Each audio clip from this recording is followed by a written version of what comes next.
নামাজ পড়তে হবে। নামাজ নামাজ। আপনি অফিসার, নামাজ পড়েন। আপনি মন্ত্রী, নামাজ পড়েন। আপনি এমপি, নামাজ পড়ুন। চেয়ারম্যান, নামাজ পড়ুন। ছাত্র, শিক্ষক, মেয়ে লোক, পুরুষ লোক, মুসলমান, নামাজ নামাজ। নামাজ হয়ে গেছে, দোকান বন্ধ করে দাও। মক্কা শরীফ, মদিনা শরীফ যায় দেখেন, যখনই আজান হয়ে যায় সব দোকান বন্ধ করে দেয়। আর আমরা দোকান বন্ধ আমার দেশে করে না, যে দোকান বন্ধ করলে বেচা কিনে কম হয়ে যাবে।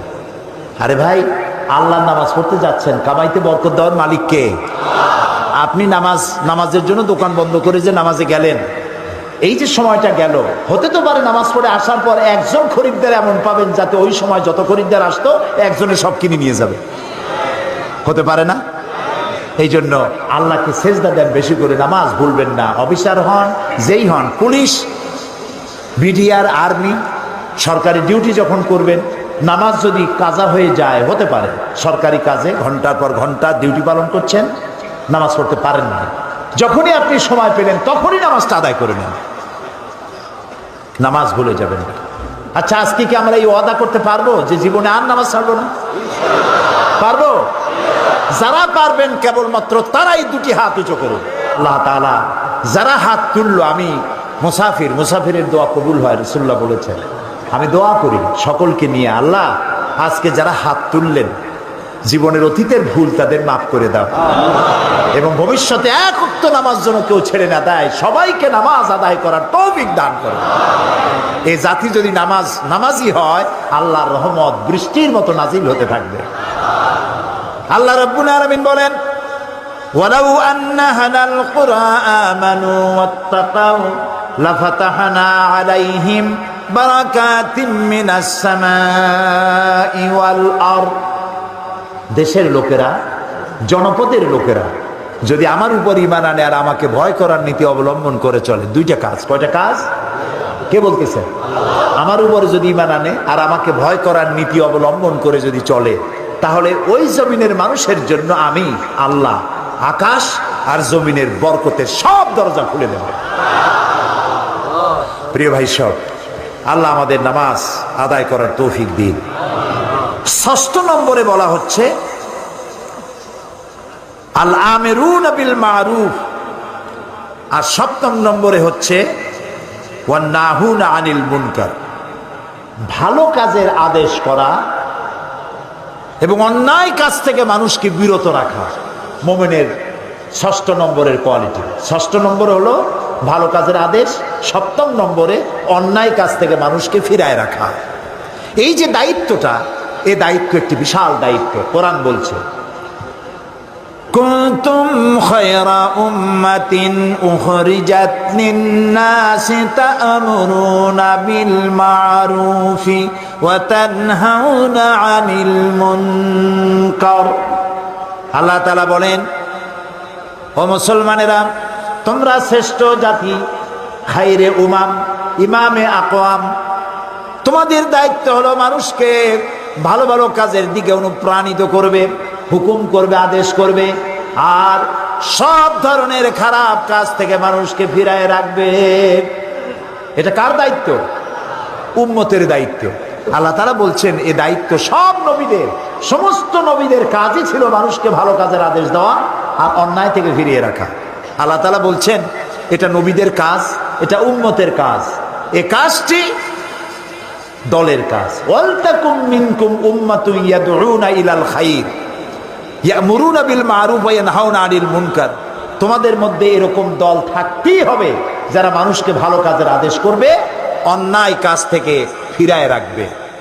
আল্লাহ তাআলা বলছেন, এই দায়িত্ব সব নবীদের, সমস্ত নবীদের কাজই ছিল মানুষকে ভালো কাজের আদেশ দেওয়া আর অন্যায় থেকে ফিরিয়ে রাখা। আল্লাহ তাআলা বলছেন, এটা নবীদের কাজ, এটা উম্মতের কাজ। এই কাজটি দলের কাজ। ওয়ালতাকুম মিনকুম উম্মাতুন ইয়াদউনা ইলাল খায়র ইয়ামুরুনা বিল মারুফ ওয়া ইয়ানহাউনা আনিল মুনকার। তোমাদের মধ্যে এরকম দল থাকতেই হবে যারা মানুষকে ভালো কাজের আদেশ করবে, অন্যায় কাজ থেকে ফিরায় রাখবে। এই কাজটি উম্মতের, নবীদের। আবার মোমেন পুরুষ এবং নারী, আল মুমিনুনা ওয়াল মুমিনাতে বা'দুহুম আউলিয়াউ বা'দ ইয়ামুরুনা বিল মারুফ ওয়া ইয়ানহাউনা আনিল মুনকার। মোমেন পুরুষ আর মোমেনা নারী এই একে অপরের বন্ধু, এবং এদের দায়িত্ব হলো মানুষকে ভালো কাজের আদেশ করবে, অন্যায় কাজ থেকে ফিরিয়ে রাখবে। আল্লাহ তাআলা বলছেন এই কাজটি ব্যক্তি, প্রত্যেকটা ব্যক্তি। দেখুন সূরা লোকমান, কোন সূরা? সূরা লোকমান। সূরা লোকমানে আমি গতকাল বলেছি যে লোকমান নবীও না, রসুলও না, তিনি আল্লাহর থেকে প্রাপ্ত একজন জ্ঞানী মানুষ। তিনি তার ছেলেকে 9টা নসিহত করেছেন। কয়টা? নসিহতগুলি আল্লাহর কাছে পছন্দ হয়ে গেছে, এবং আল্লাহর কাছে এই নসিহত এত পছন্দ হলো যে হযরতে লোকমানের নাম দিয়ে আল্লাহ তাআলা সূরা নাজিল করে লোকমানকে চিরন্তন করে দিলেন। ছেলেকে প্রথম যে নসিহত করেছিলেন সে নসিহত প্রথমটা ছিল লা তুশরিক বিল্লাহ ইন্না শিরকা লা যুলমুন আযীম, শিরক করবে না, আল্লাহর সাথে শরীক করবে না কোনো অবস্থাতে। 2 নম্বর নসিহত হলো ইয়া বুনাইয়া আকিমিস সালাত ওয়া'মুর বিল মা'রুফি ওয়ানহা আনিল মুনকার ওয়াসবির আলা মা আসাবাক ইন্না যালিকা মিন আজমিল উমুর। ইয়া বুনাইয়া, হে আমার কলিজার টুকরা সন্তান। আলেমরা বুঝবেন, ওলামারা বুঝবেন, এখানে ইয়া ইবনি বললে সার্থ, ইয়া ইবনি, ও আমার ছেলে। তিনি বললেন কি ইয়া বুনাইয়া। বুনাইয়া বললেন কেন? ইবনি আর বুনাইয়ার মধ্যে পার্থক্য কি? ইয়া ইবনি, ও আমার ছেলে শোনো, এটাও একটা কথা। ইয়া বুনাইয়া, ও আমার কলিজার টুকরা নয়নের পুতুলি বাবা শোনো, 2টা কথা এক হলো না। শেষের যে দাওয়াতটা ইয়া বুনাইয়া, ও আমার কলিজার টুকরা নয়নের পুতুলি, বাপে যদি ডাক দেয় বাবা কলিজার টুকরা সোনামণি হীরামানি আসো আমার কাছে আসো বাবা, ছেলের কলিজা গলে যায়, বাপে আমার এত আদর করতেছে, বাপের কথা শোনার জন্য কান মন দিয়ে সে বসে যায়। এই জন্য দাওয়াত দিতে হবে, এর দ্বারা দাওয়াতের ট্রেনিং দেওয়া হচ্ছে।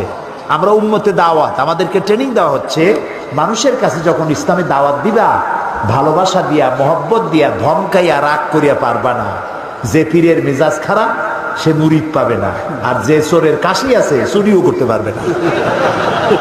সারা রাত কষ্ট করিয়া গোছায় গাছায়া যেই ঘরের দরজার মধ্যে ঢুকবে অমনি দিল কাশি, পিটান খাওয়া ছাড়া উপায় নেই। আর পীরের মেজাজ খারাপ, মুরিদ একটাও কাছে যাবে না।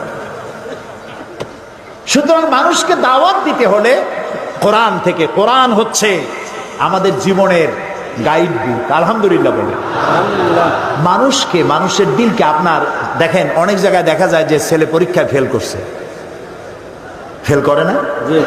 একজনে বলছিল ভাই আপনার ছেলে তো ফেল করছে, কয় আলহামদুলিল্লাহ। কইটা কেমন কথা, ছেলে ফেল করলে আলহামদুলিল্লাহ কর? কই যে আমার ছেলে যে পদের, ও যে ফেল করতে পারবে এটা আমি আশা করিনি। এটাও তো একটা যোগ্যতা যে ফেল করতে পারছে। ছেলে ফেল করেছে, বাপে রাগ করেছে, বাপ কথা বলে না, মায় কথা বলে না, বুইনে কথা বলে না। 3 দিন 4 দিন ছেলে বাড়িতে ঠাই পায় না, মুখ মলিন হয়ে গেছে। এখন তার বন্ধু আছে, ও যেমন বল্টু, ওর বন্ধু আছে মন্টু। এই মন্টুদের সাথে মিশা বাড়িতে তো জায়গা পাইলো না, মন্টুরা জায়গা দিল, মন্টুরা জায়গা দিয়ে নিয়ে গেল সিনেমা দেখাইতে, হাবিজাবি দেখাইলো, হাবিজাবি খাওয়াইলো। আপনি মুখ কালো করে রাগ করে আপনার ছেলেটাকে সর্বনাশ করে দিলেন।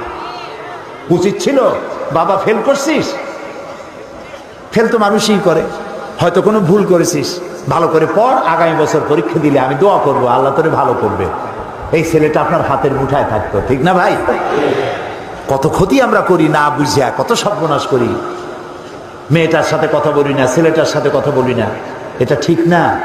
ছেলে মেয়ে এক জায়গায় বসে খান, তারপরে ভালো একটু মাছ বাচ্চার কাছে তার থালে উঠায় দেন, তার মুখে খাওয়ায় দেন, বাচ্চা খুশি হবে, বাপের প্রতি আকৃষ্ট হবে, এবং এই ফাঁকে তাকে নসিহত করেন, ভালো ভালো কথা বলেন। হযরতে লোকমান তার ছেলেকে বলছেন ইয়া বুনাইয়া, ও আমার কলিজার টুকরা। তো আমার কলিজার টুকরা খোকা নয়নের পুতুলি, ডাক শুনে মনে হয় ছেলে খুবই ছোট, কিন্তু নসিহত দেখে মনে হয় এত বড় গুরুত্বপূর্ণ নসিহত ছোট্ট বাচ্চারে করা যায় না। তাহলে এরকম ডাক দিল কেন? এই ডাক আমরাও দিই। আমাদের দেশে কোন কোন জায়গায় ছেলে বড় হয়ে যায় তারপরেও ডাকে খোকা। বরিশালে পিরোজপুরে ডাকে গেদা, গেদা গেদু আদর করে ডাকে। মেহমান গেছে বাড়ি, কয় খোকা। মেহমান আসছে, চা নিয়ে আয়, বিস্কুট নিয়ে আয়। মেহমান মনে করে খোকা বুঝি খুবই ছোট। খোকা যখন আসলো তাকায় দেখলো খোকা তো শুধু খোকাই না, কয়েক খোকার বাবা। আমার দেশের তো ঢাকার মেয়র, সেও তো খোকা, কিন্তু তিনিও কয়েক খোকার বাবা। আদর করে নাম রাখে। হযরত লোকমান ছেলেকে ডাকছেন, ও খোকা, ও কলিজার টুকরা নয়নের পুতুলি বাচ্চা আমার। আমুস সালাত ওয়া আতাউজ যাকাত ওয়া আমারু বিল মারুফি ওয়া নাহাউ আনিল মুনকার ওয়া লিল্লাহি আকিবাতুল উমুর। আমি যদি মোমেনদের কখনো রাষ্ট্র ক্ষমতা দেই, আমার মোমেন বান্দারা যদি রাষ্ট্রে ক্ষমতায় যায়, 4 দফা কাজ করবে। কয় দফা? কে বলতেছেন? আল্লাহ। সূরা আন-নামলের মধ্যে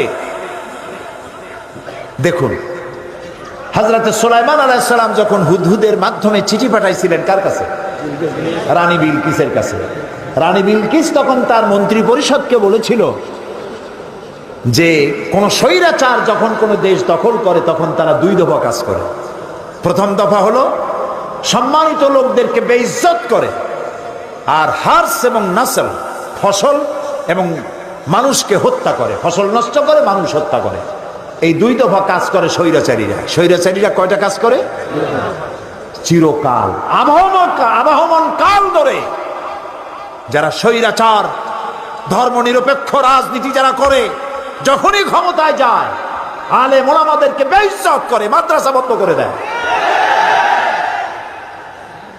ফসলের হানি করে, মানুষকে কষ্ট দেয়, নির্যাতন করে। আর আল্লাহ বলছেন মোমেনরা যদি ক্ষমতায় যায় কয় দফা কাম করে? 4 দফা। আকামুস সালাত, নামাজ প্রতিষ্ঠা করে, ক্ষমতায় গিয়েই নামাজ প্রতিষ্ঠা করে। সুবহানাল্লাহ বলে। আপনাদের চিন্তা হতে পারে যে মোমেনেরা ক্ষমতায় এসে নামাজ প্রতিষ্ঠা করবে, তাতে হবে কি? এতেই সব হবে। কিরকম হবে?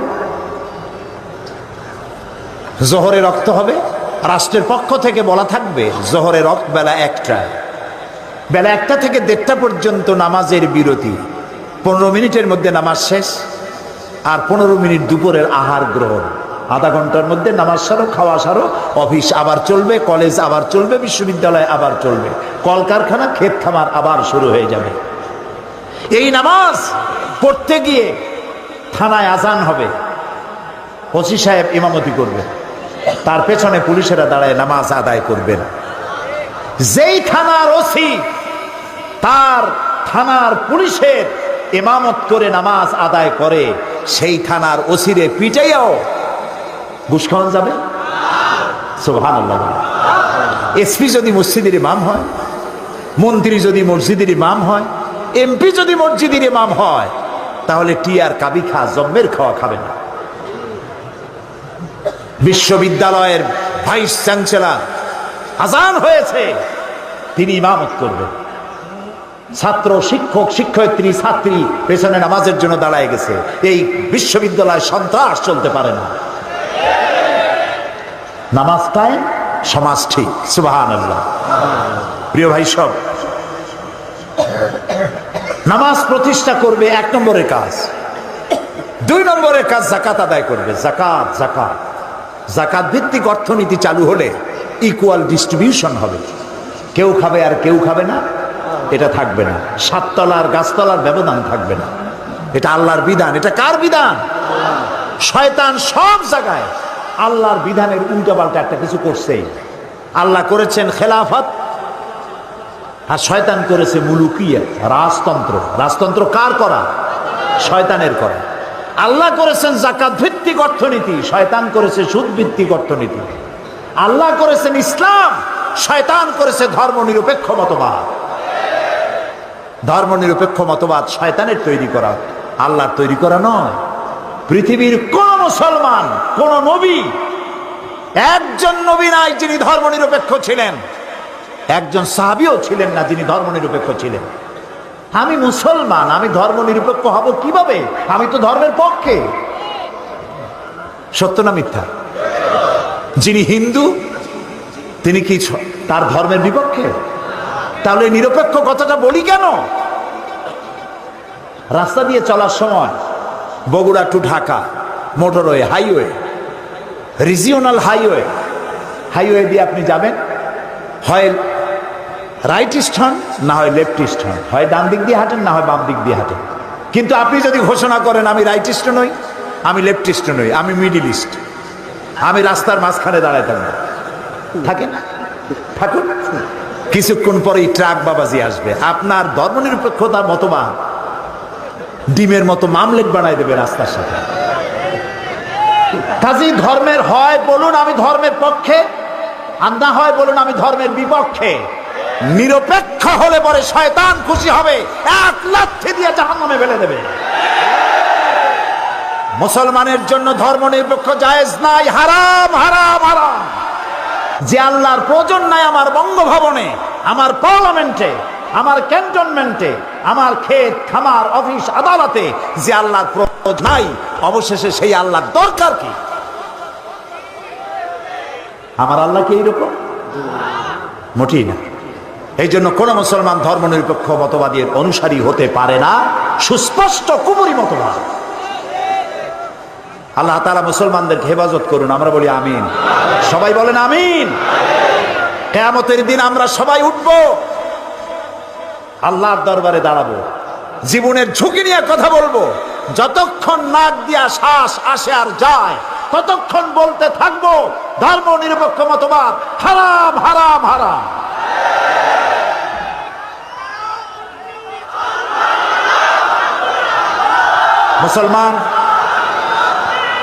মুসলমানদেরকে ধর্মের পক্ষে থাকতে হবে।